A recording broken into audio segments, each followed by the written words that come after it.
Gaya ng sabi sa aklat ng Hebreo, ang sanlibutan ay nilalang sa pamamagitan ng salita ng Diyos at ang mga bagay na nakikita ay ginawa mula sa hindi nakikita. Ang ibig sabihin nito, ang Diyos ay hindi maihahalin tulad sa isang bulaklak o sa isang planeta.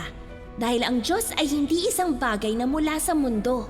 Kung totoo yun, pwede nating itanong kung bakit pa may Diyos? Sa halip, ang Diyos ang punot dulo o ang dahilan kung bakit nabubuhay ang lahat.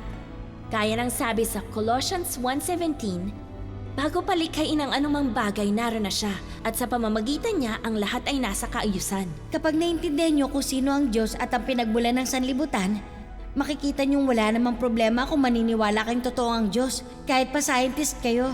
Dahil lagi pinag-aaralan ng mga scientist lahat na nakikita natin na mga bagay na nilikha at binubuhay ng Diyos. Sa katunayan, yung mga taong nakaisip at nakaimbento ng mga scientific method ay naniniwala rin sa Diyos.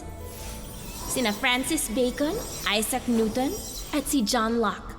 Lahat sila ay naniniwala sa makatwirang Diyos.